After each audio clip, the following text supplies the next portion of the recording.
জয় রাধে। আজকের পাঠ বল্লভ ভট্টের সঙ্গে শ্রীচৈতন্য মহাপ্রভুর মিলন। শ্রীচৈতন্য চরিতামৃত অন্তলীলা খণ্ড সপ্তম পরিচ্ছেদ। শ্রীল ভক্তিবিনোদ ঠাকুর তার অমৃত প্রবাহ ভাষ্যে এই পরিচ্ছেদের সংক্ষিপ্ত সার বর্ণনা করে লিখেছেন, এই পরিচ্ছেদে বল্লভ ভট্টের সঙ্গে শ্রীচৈতন্য মহাপ্রভুর সাক্ষাৎকার বর্ণিত হয়েছে। তারপর পরস্পরের সঙ্গে কিছু পরিহাস করেন এবং অবশেষে শ্রীচৈতন্য মহাপ্রভু বল্লভ ভট্টকে সংশোধন করে কৃপাপূর্বক তার নিমন্ত্রণ গ্রহণ করেন। পূর্বে শ্রীচৈতন্য মহাপ্রভু দেখেছিলেন যে বল্লভ ভট্ট গদাধর পণ্ডিতের প্রতি অত্যন্ত আসক্ত, তাই মহাপ্রভু এমনভাবে আচরণ করেছিলেন যে তিনি গদাধর পণ্ডিতের প্রতি অসন্তুষ্ট হয়েছিলেন। পরে বল্লভ ভট্ট যখন শ্রীচৈতন্য মহাপ্রভুর সঙ্গে অন্তরঙ্গভাবে সম্পর্কিত হন, তখন মহাপ্রভু তাকে গদাধর পণ্ডিতের কাছে শিক্ষা গ্রহণ করার উপদেশ দেন। এইভাবে শ্রীচৈতন্য মহাপ্রভু গদাধর পণ্ডিতের প্রতি তাঁর প্রেম প্রদর্শন করেছিলেন। চৈতন্য চরণাম ভোজ মকরন্দলিহ ভজে শেষং প্রসাদ মাত্রেণ পামরহ পামর ভাবেত। শ্রীচৈতন্য মহাপ্রভু শ্রী পাদপদ্মের মধু লেহনকারী ভক্তদের আমি আমার সশ্রদ্ধ প্রণতি নিবেদন করি, যাদের লেশমাত্র কৃপার প্রভাবে পামর পর্যন্ত মুক্তি লাভ করে। জয় জয় শ্রীচৈতন্য জয় নিত্যানন্দ জয় অদ্বৈত চন্দ্র জয় গৌর ভক্ত বৃন্দ। বর্ষান্তরে যত গৌরের ভক্তগণ আইলা, পূর্ববৎ মহাপ্রভু সবারে মিলিলা। এই মতো বিলাস প্রভুর ভক্তগণ লইয়া হেনকালে বল্লভ ভট্ট মিলিল আসিয়া বন্দিল ভট্ট প্রভুর চরণে। প্রভু ভাগবত বুদ্ধে কইলা আলিঙ্গনে। শ্রীচৈতন্য মহাপ্রভুর জয়, শ্রীমন নিত্যানন্দ প্রভুর জয়, শ্রী অদ্বৈত চন্দ্রের জয় এবং শ্রীচৈতন্য মহাপ্রভুর সমস্ত ভক্তবৃন্দের জয়। তার পরের বছর গৌড়ের সমস্ত ভক্তরা এসে পূর্বের মতো শ্রীচৈতন্য মহাপ্রভুর সঙ্গে মিলিত হলেন। এইভাবে শ্রীচৈতন্য মহাপ্রভু তার ভক্তদের নিয়ে লীলাবিলাস করছিলেন। সেই সময় বল্লভ ভট্ট নামক এক মহাপণ্ডিত জগন্নাথপুরীতে এসে শ্রীচৈতন্য মহাপ্রভুর সঙ্গে সাক্ষাৎ করলেন। বল্লভ ভট্ট এসে শ্রীচৈতন্য মহাপ্রভুর শ্রী পাদপদ্ম বন্দনা করলেন এবং শ্রীচৈতন্য মহাপ্রভু তাকে ভগবত ভক্ত জ্ঞানে আলিঙ্গন করলেন। মান্য করি প্রভু তারে নিকটে বসাইলা, বিনয় করিয়া ভট্ট কহিতে লাগিলা, বহুদিন মনোরথা তোমা দেখিবারে, জগন্নাথ পূর্ণ কইলা দেখিলু তোমারে। তোমার দর্শন যে পাই সেই ভাগ্যবান, তোমাকে দেখিয়ে যেন সাক্ষাৎ ভগবান।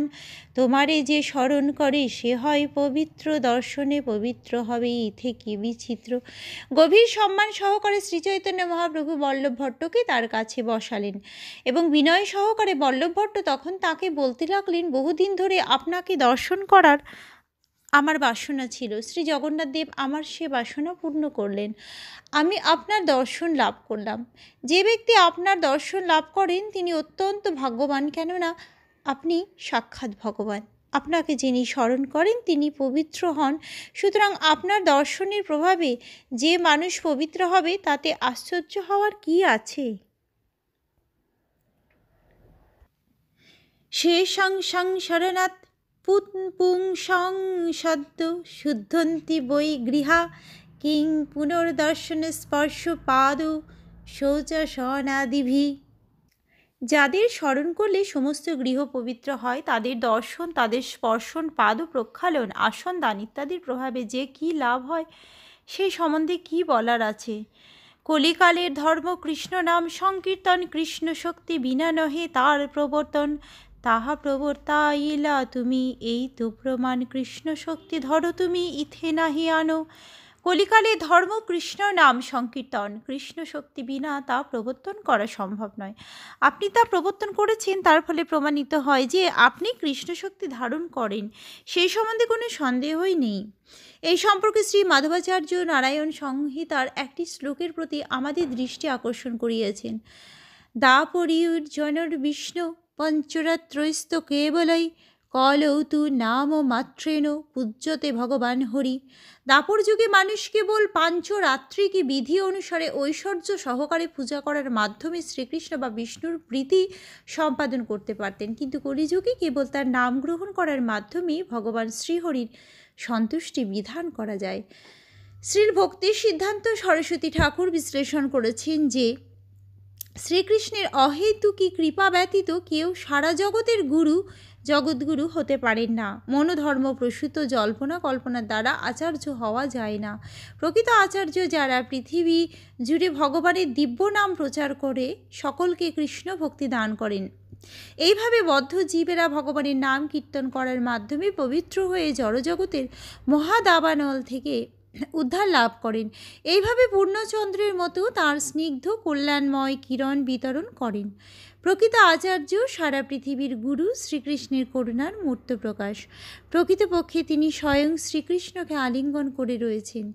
তাই তিনি সমস্ত বর্ণের ব্রাহ্মণ, ক্ষত্রিয়, বৈশ্য এবং শূদ্র এবং সমস্ত আশ্রমের ব্রহ্মচর্য, গার্হস্থ, বানপ্রস্থ, সন্ন্যাস গুরু।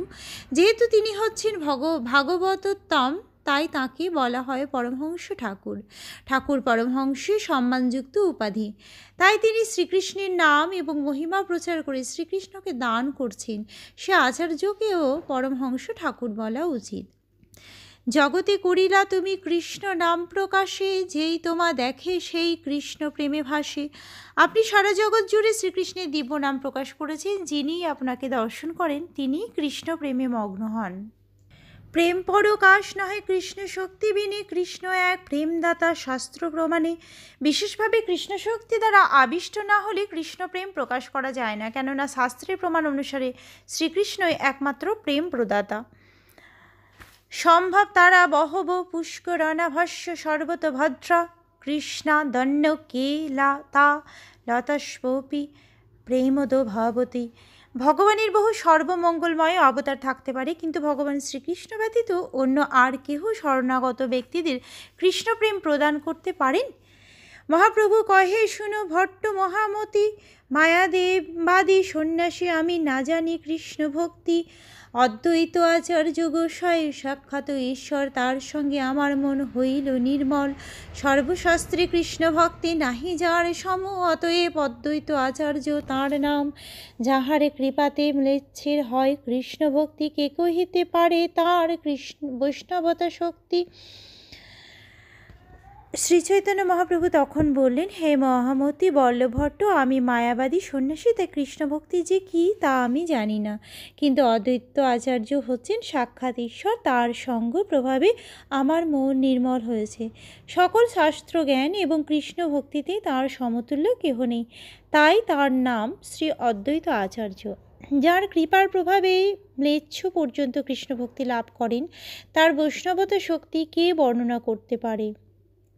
ম্লেচ্ছ বা মাংসাহারীকে কৃষ্ণভক্তি পরিণত করা অত্যন্ত কঠিন, তাই যিনি তা করতে সক্ষম তিনি বৈষ্ণবতার সর্বোচ্চ স্তরে অধিষ্ঠিত। নিত্যানন্দ অবধূত সাক্ষাৎ ঈশ্বর, ভাবন্মাদে মত্ত কৃষ্ণ প্রেমেরও সাগর। অবধূত নিত্যানন্দ সাক্ষাৎ ঈশ্বর, তিনি সর্বদা ভাবের উন্মাদনায় মত্ত এবং কৃষ্ণ প্রেমের সাগর। স্বরদর্শন বেত্তা ভট্টাচার্য সার্বভৌম স্বরদর্শনে জগদ্গুরু ভাগবতোত্তম। সার্বভৌম ভট্টাচার্য স্বরদর্শন বেত্তা, তাই তিনি স্বরদর্শনের জগদ্গুরু। তিনি সর্বশ্রেষ্ঠ ভাগবত। দেহ দেখা ইলা মোরে ভক্তি যোগ পার, তার প্রসাদে জানিল কৃষ্ণ ভক্তি যোগ সার। রামানন্দ রায় কৃষ্ণ রসের নিধান, দেহ জানা ইলা কৃষ্ণ স্বয়ং ভগবান। তাতে প্রেম ভক্তি পুরুষার্থ শিরোমণি, রাগ মার্গে প্রেম ভক্তি সর্বাধিক জানি। সার্বভৌম ভট্টাচার্য আমাকে ভগবত ভক্তির পার প্রদর্শন করেছেন এবং তার কৃপার প্রভাবে আমি কৃষ্ণ ভক্তিকে সকল যোগের সারাতি সার বলে জানতে পেরেছি। শ্রী রামানন্দ রায় কৃষ্ণ রসের আধার স্বরূপ। তিনি আমাকে জানালেন যে শ্রীকৃষ্ণ হচ্ছেন স্বয়ং ভগবান। শ্রী রামানন্দ রায়ের কৃপায় আমি জানতে পেরেছি যে প্রেম ভক্তি হচ্ছে পুরুষার্থ শিরোমণি এবং রাগমার্গে প্রেম ভক্তি হলো সর্বোত্তম প্রাপ্তি। সাধারণত পুরুষার্থ বলতে ধর্ম, অর্থ, কাম এবং অবশেষে মোক্ষ বোঝায়, কিন্তু এই চারটি পুরুষার্থের ঊর্ধ্বে ভগবৎ প্রেম সর্বোত্তম, তাই তাকে বলা হয় পরম পুরুষার্থ বা পুরুষার্থ শিরোমণি। শ্রীকৃষ্ণ বিধিমার্গের দ্বারা পূজিত হন, কিন্তু রাগমার্গে প্রেম ভক্তি হল ভগবত ভক্তির সর্বোচ্চ প্রাপ্তি। দাস্য সখ্য বাৎসল্য আর যে শৃঙ্গার, দাস সখা গুরু কান্তা আশ্রয় যাহার। দাস সখা গুরু এবং কান্তা যথাক্রমে দাস্য সখ্য বাৎসল্য এবং শৃঙ্গার রসের আশ্রয়।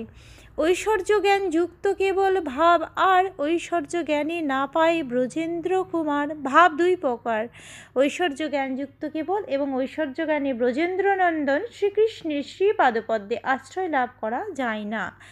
নায়ং সুখাপ ভগবান দেহিনাং গোপিকা সুত গানিনায়া তু ভূতানাং যথা ভক্তি মতামিহ।